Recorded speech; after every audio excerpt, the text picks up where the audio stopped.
mga hinirang, masayang nagdiriwang. Magalak tayong lahat, si Hesu Kristo'y nabuhay, nanaig sa kamatayan. Alleluia, Alleluia. Simulan natin ang banal na pagdiriwang sa ngalan ng Ama at ng Anak at ng Espiritu Santo. Amen. Ang pagpapala ng ating Panginoong Hesu Kristo, ang pag-ibig ng Diyos Ama, at ang pakikipagkaisa ng Espiritu Santo nawa ay sumainyong lahat. At sumaiyo rin. Mga kapatid, aminin natin ang ating mga kasalanan upang tayo ay maging marapat gumanap sa banal na pagdiriwang. Inaamin ko sa makapangyarihang Diyos At sa inyo, mga kapatid, na luba ako nagkasala sa isip, sa salita, sa gawa, at sa aking pagkukulang. Kaya isinasamo ko sa mahal na Birheng Maria, sa lahat ng mga anghel at mga banal, at sa inyo, mga kapatid, na ako'y panalangin sa Panginoong ating Diyos. Kaawaan tayo ng makapangyarihang Diyos, patawarin tayo sa ating mga kasalanan, at patnubayan tayo sa buhay na walang hanggan. Amen. Panginoon, kaawaan mo kami. Panginoon, kaawaan mo kami. Kristo, kaawaan mo kami. Kristo, kaawaan mo kami. Panginoon, kaawaan mo kami. Panginoon, kaawaan mo kami. Manalangin tayo. Ama naming makapangyarihan, sa pagdiriwang namin taon-taon sa pagkabuhay, bilang pag-alala sa tinanggap naming pag-asa at dangal, maawain mong ipagkaloob na aming mapakinabangan ang ginugunita naming may pananampalataya at pagmamahal sa pamamagitan ni Hesu Kristo kasama ng Espiritu Santo magpasawalang hanggan. Amen. Magsiupo muna po ang lahat. Pagbasa mula sa mga gawa ng mga apostol. Noong mga araw na iyon, inggit na inggit ang pinakapunong saserdote at ang mga kasamahan niya na kaanib ng sekta ng mga Saduseyo, kaya't kumilos sila. Dinakip nila ang mga apostol at ibinilanggo. Ngunit kinagabihay binuksan ng anghel ng Panginoon ang bilangguan at inilabas ang mga apostol. Sinabi nito sa kanila, "Pumuroon kayo sa templo at mangaral tungkol sa bagong pamumuhay na ito." Sumunod naman ang mga apostol, kaya't nang magbubukang liwayway, pumasok sila sa templo at nagturo.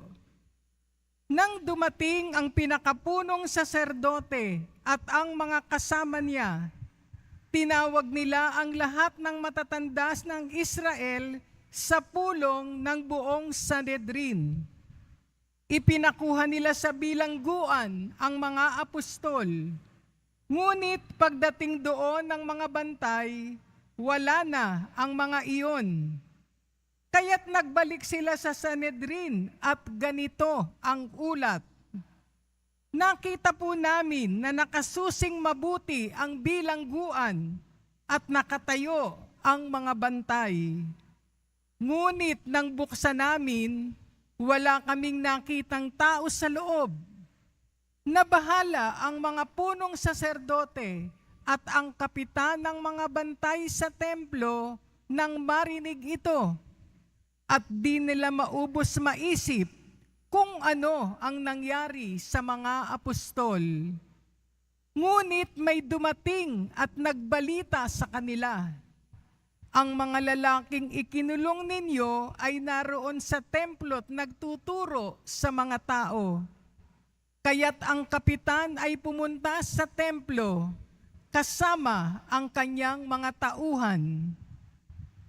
Inisinama nila ang mga apostol, ngunit hindi gumamit ng dahas dahil sa pangambang sila'y batuhin ng mga tao. Ang salita ng Diyos. Salamat sa Diyos. Dukhang sa Diyos tumatawag ay kaniyang inililigtas. Dukhang sa Diyos tumatawag ay Kanyang inililigtas. Panginooy aking laging pupurihin. Sa pasasalamat, di ako titigil. Aking pupurihin Kanyang mga gawa. Kayong naaapi, makinig, matuwa. Dukhang sa Diyos tumatawag ay Kanyang inililigtas. Ang pagkadakila niya ay ihayag, at ang ngalan niya'y purihin ng lahat. Ang aking dalangi dininig ng Diyos, na wala sa akin ang lahat kong takot. Dukhang sa Diyos tumatawag ay Kanyang inililigtas. Nagalak ang aping umasa sa Kanya, pagkat di nabigo ang pag-asa nila. Tumatawag sa Diyos ang walang pag-asa. Sila'y iniligtas sa hirap at dusa. Dukhang sa Diyos tumatawag ay Kanyang inililigtas. Anghel yaong bantay sa may takot sa Diyos. Sa mga panganib, sila'y kinukupkop. Ang galing ng poon, hanaping masikap. Yaong nagtiwala sa Kanya'y naligtas, ay maituturing na taong mapalad. Dukhang sa Diyos tumatawag ay Kanyang inililigtas. Magsitayo na po ang lahat.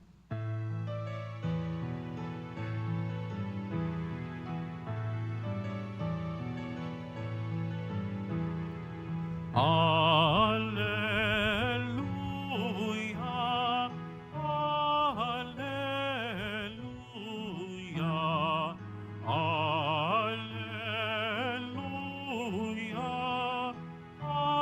alleluia.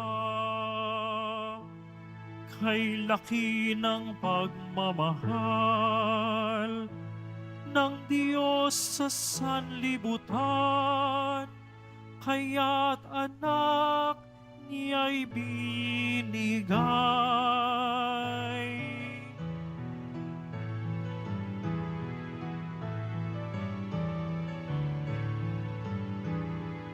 Alleluia, alleluia,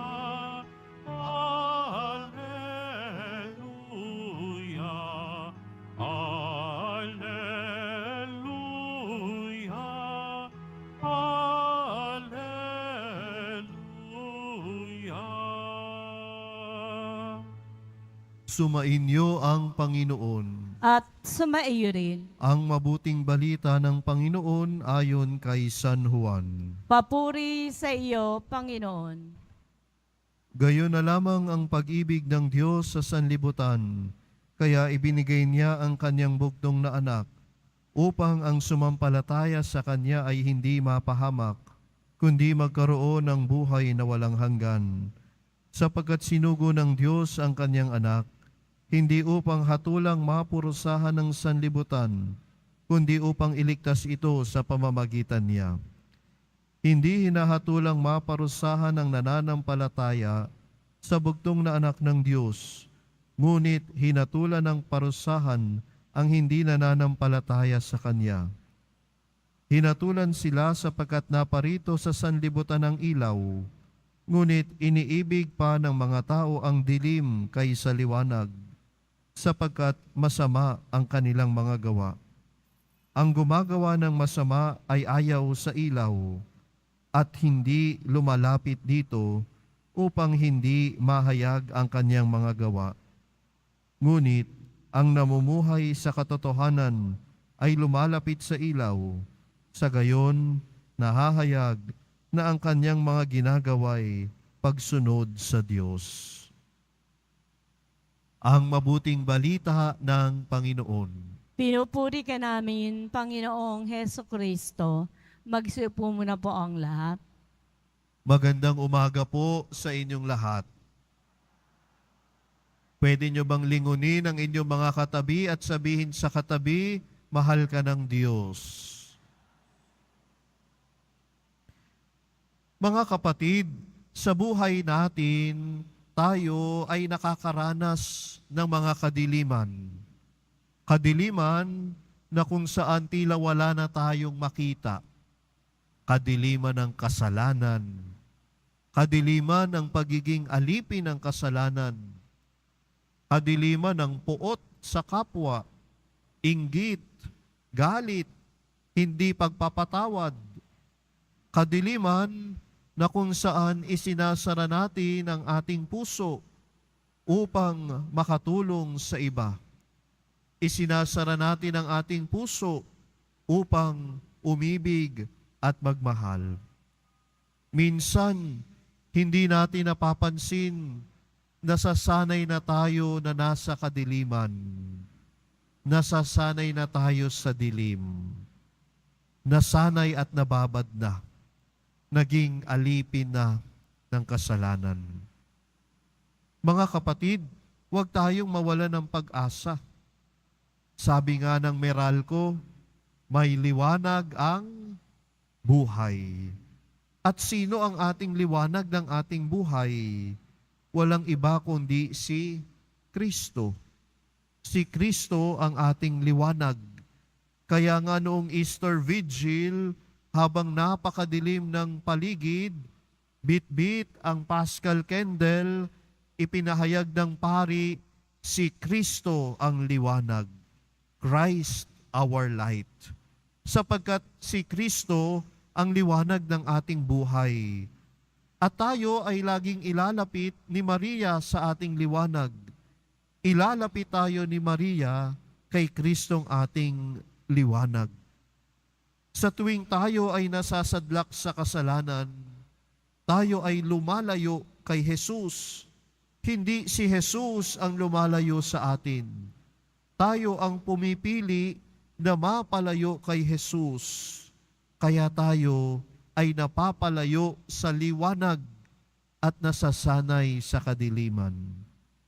Sa ating ebanghelyo ngayong araw, sa 2nd linggo ng Pasko ng Pagkabuhay, pinapaalalahanan tayo na ang namumuhay sa katotohanan ay lumalapit sa ilaw.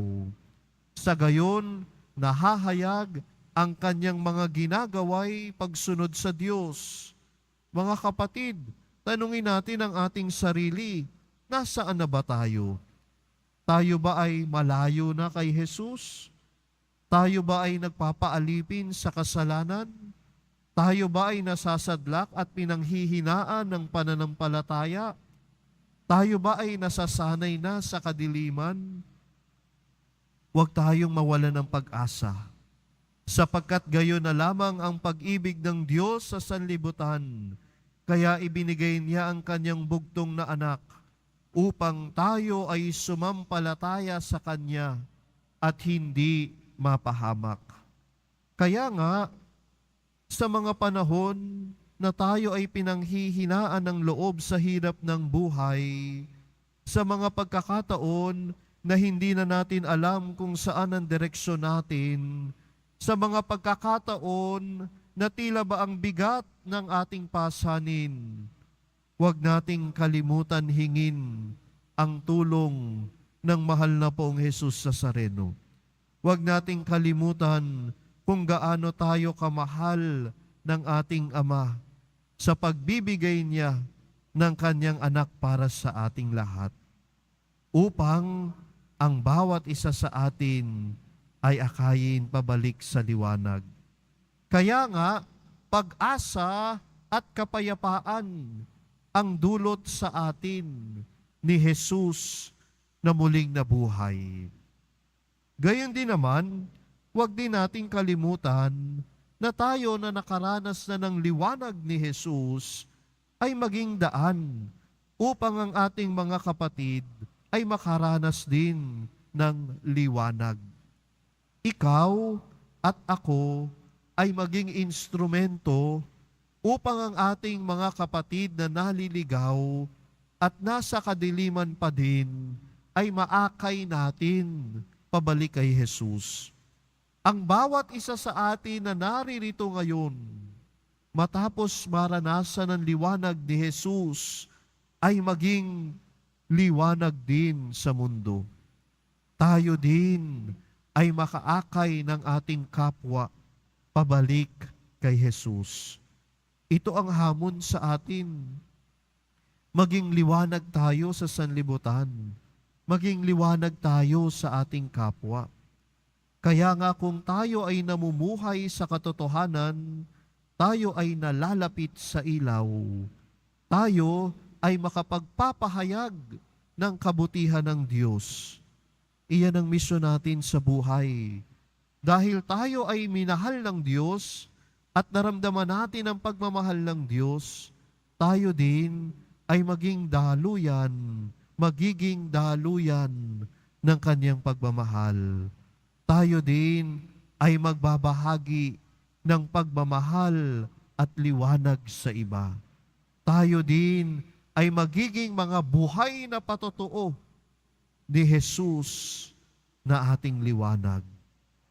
Ang Diyos ay pag-ibig at ito nawa ay makita sa pamamagitan ng ating buhay, panalangin at paggawa.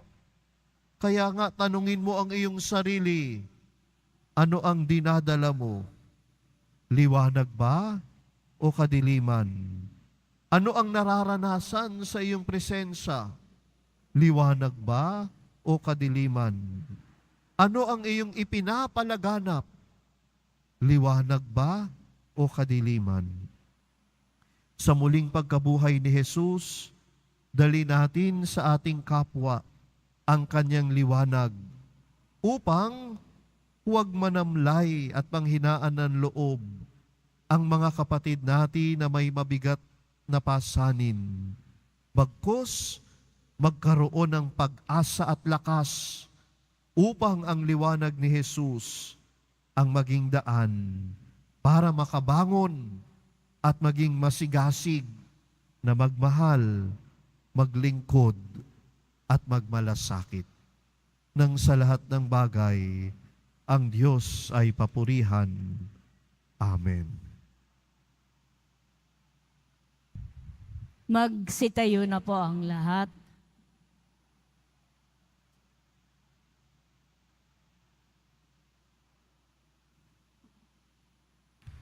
Mga minamahal kong mga kapatid, taglayang pagtitiwala, ilapit natin ang ating mga alalahanin sa Diyos Ama, na labis na nagmamahal sa mundo, kaya't ibinigay ang Kanyang bugtong na anak, upang hindi na mawala ang mga naniniwala sa Kanya, bagkus ay magkaroon ng buhay na walang hanggan. Sa bawat panalangin ng ating itutugon, sa ngalan ni Jesus, basbasan mo kami. Sa ngalan ni Jesus, basbasan mo kami. Ang simbahan naway laging maging buhay na tanda ng pag-ibig at habag ng Diyos sa mga panahon ng kadiliman at kawalan ng pag-asa. Manalangin tayo.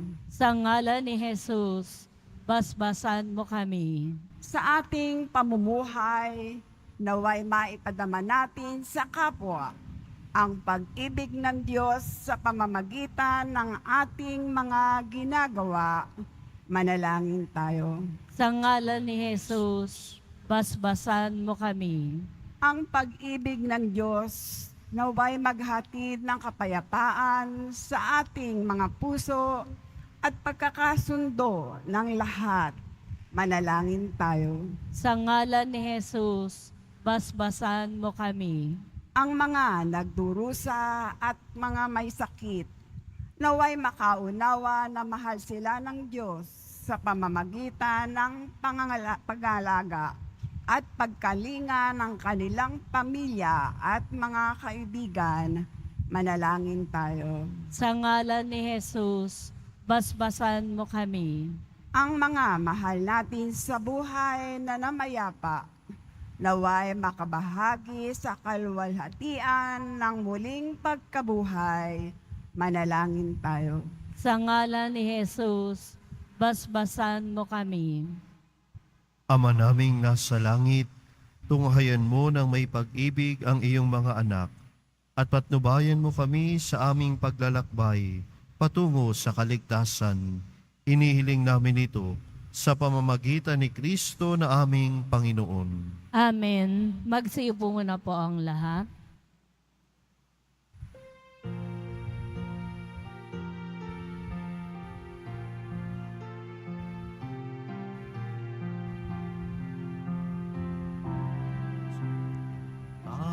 Tanggapin mo, O Panginoon, ang alay ng bayang nagdiriwang. Puhunan mong bigay ang alak at tinapay, handog ng pagkabuhay.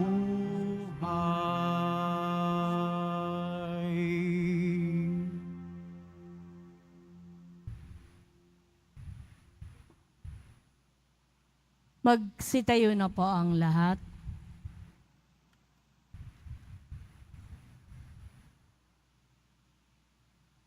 Manalangin kayo mga kapatid upang ang paghahain natin ay kalugdan ng Diyos samang makapangyarihan. Tanggapin nawa ng Panginoon itong paghahain sa iyong mga kamay, sa kapurihan niya at karangalan sa ating kapakinabangan at sa buong sambayanan niyang banal.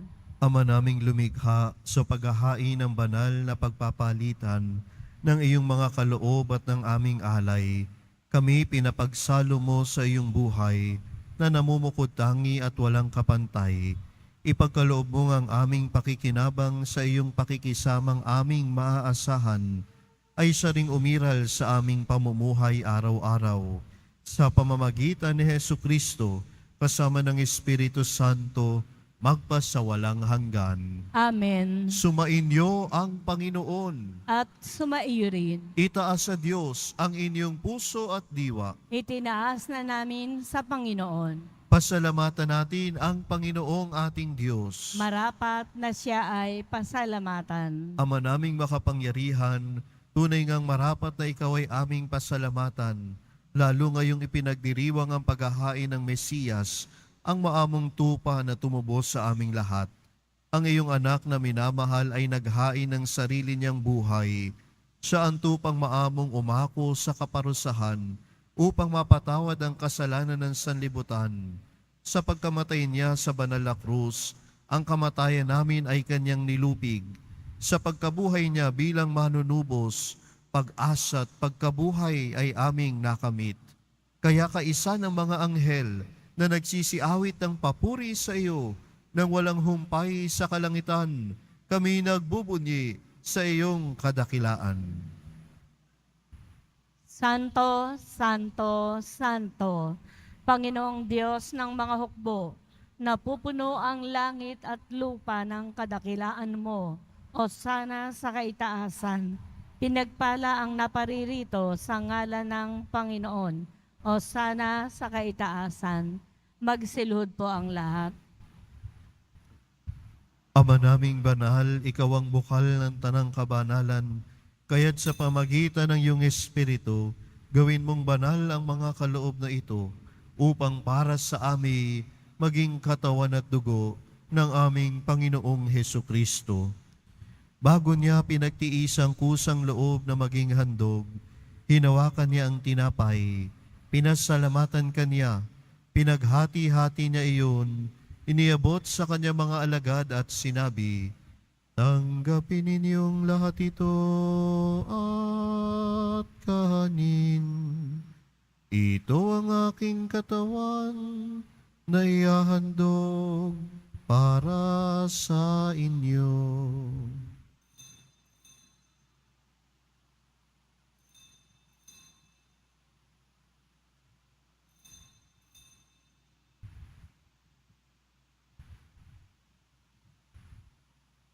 Gayun din naman nang matapos ang hapunan, Hinawakan niya ang kalis, muli kanyang pinasalamatan. Inebot niya ang kalis sa kanyang mga alagad at sinabi, "Tanggapin ninyong lahat ito at inumin. Ito ang kalis ng aking dugo, ng bago at walang hanggang tipan. Ang aking dugo na ibubuhos para sa inyo at para sa lahat, sa'y kapagpapatawad ng mga kasalanan. Gawin ninyo ito sa pag-alala sa akin."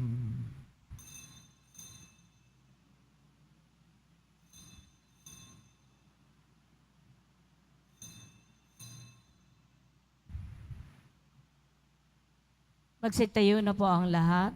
Ipagbunyi natin ang misteryo ng pananampalataya.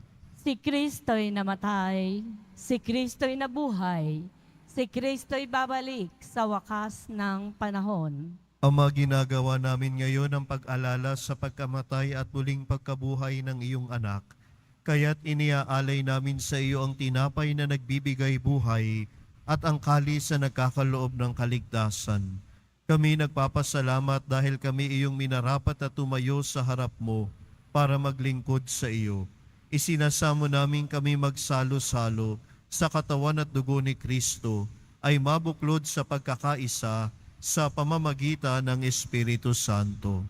Ama, lingapin mo ang iyong simbahang laganap sa buong daigdig. Puspusin mo kami sa pag-ibig, kaisa ni Francisco na aming Papa, ni Jose na aming Obispo, at ng Tanang Kaparian. Alalahanin mo rin ang mga kapatid naming nahimlay nang may pag-asang sila'y muling mabubuhay, gayon din ang lahat ng mga pumanaw. Kaawaan mo sila at patuloyin sa iyong kaliwanagan. Kaawaan mo at maging tapatin kaming lahat na makasalo sa iyong buhay na walang wakas, kaisa ng mahal na Birheng Maria na Ina ng Diyos, ng kabiyak na puso niyang si San Jose, kaisa ng mga apostol ni San Juan Bautista, San Lorenzo Ruiz at San Pedro Calungsod, at ang lahat ng mga banal na namuhay dito sa daigdig ng kalugod-lugod sa iyo. Maipagdiwang nawa namin ang pagpupuri sa ikararangal mo sa pamamagitan ng iyong anak na aming Panginoong Hesukristo. Sa pamamagitan ni Kristo, kasama niya at sa Kanya, ang lahat ng parangal at papuri ay sa iyo, Diyos samang makapangyarihan, kasama ng Espiritu Santo, magpasawalang hanggan. Amen. Sa tagubiling ng mga nakagagaling na utos at turo ni Jesus na Panginoon natin at Diyos, ipahayag natin ang lakas loob. Ama namin, Sumasalangit ka, sambahin ang ngalan mo, mapasa amin ang kaharian mo, sundin ang loob mo dito sa lupa para nang sa langit. Bigyan mo kami ngayon ng aming kakanin sa araw-araw at patawarin mo kami sa aming mga sala para ng pagpapatawad namin sa nagkakasala sa amin. At huwag mo kaming ipahintulot sa tukso at iadya mo kami sa lahat ng masama. hinihiling namin kami iadya sa lahat ng masama, pagkalooban ng kapayapaan araw-araw, iligtas sa kasalanan at ilayo sa lahat ng kapahamakan, samantalang aming pinananabikan ang dakilang araw ng pagpapahayag ng tagapagligtas naming si Hesukristo. Sapagkat iyo ang kaharian at ang kapangyarihan at ang kapurihan magpakailanman. Amen. Panginoong Hesukristo, sinabi mo sa iyong mga apostol, kapayapaan ang iniiwan ko sa inyo, ang aking kapayapaan ang ibinibigay ko sa inyo. Tunghayan mo ang aming pananampalataya at huwag ang aming pagkakasala. Pagkalooban mo kami ng kapayapaan at pagkakaisa ayon sa iyong kalooban, kasama ng Espiritu Santo, magpa sa walang hanggan. Amen. Ang kapayapaan ng Panginoon nawa ay laging sumainyo. At sumaiyo rin. Magbigayan kayo ng kapayapaan sa isa't isa. Peace be with you.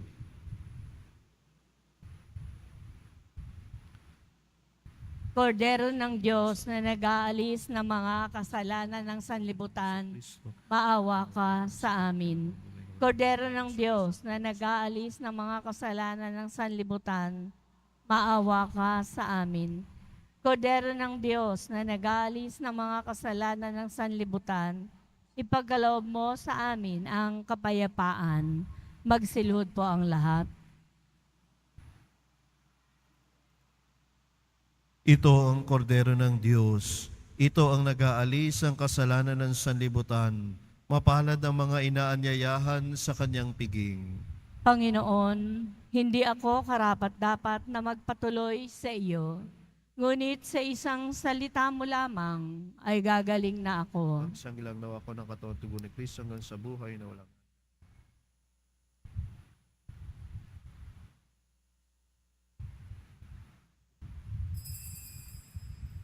Para po sa lahat ng tatanggap ng banal na komunyon, sasagot po tayo ng amen.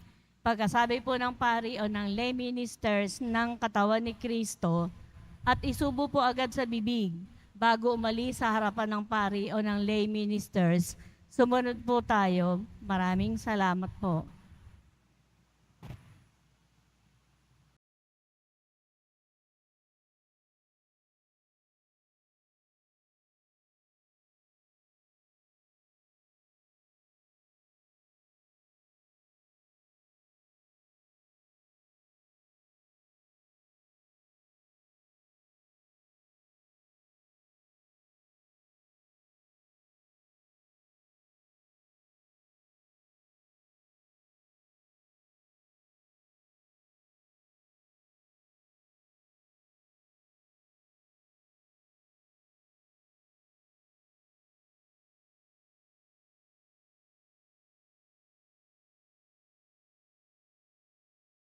Magsitayo na po ang lahat. Manalangin tayo.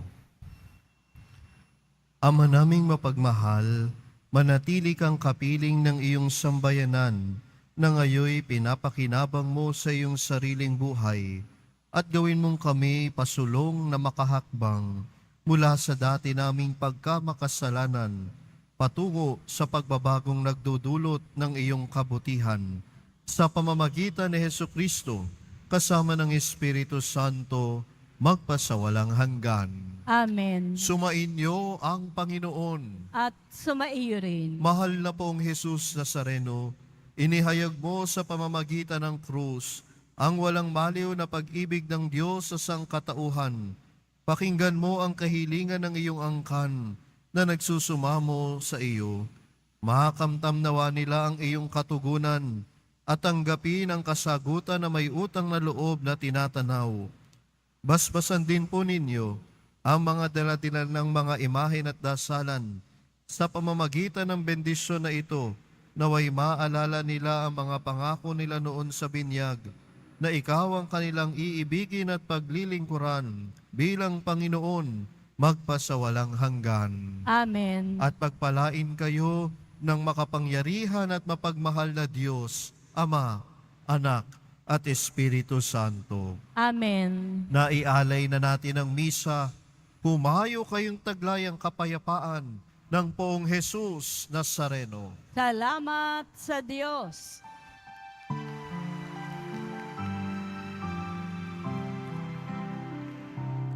Nuestro Padre Jesus Nazareno, sinasamba ka namin,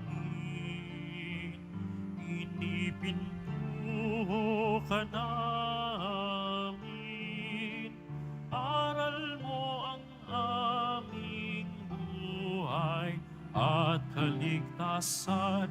Nuestro Padre Jesus Nazareno, iligtas mo kami sa kasalanan. Ang krus mong kinamatayan ay sagisag ng aming kaligtasan.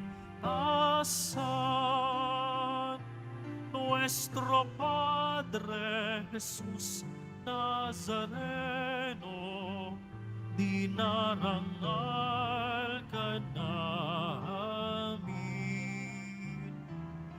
Nuestro Padre Jesus Nazareno, nilulwalhati ka namin.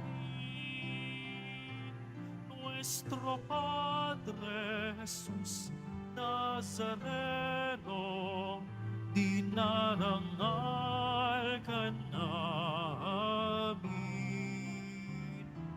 Nuestro Padre Jesus Nazareno, nilulwalhati ka namin.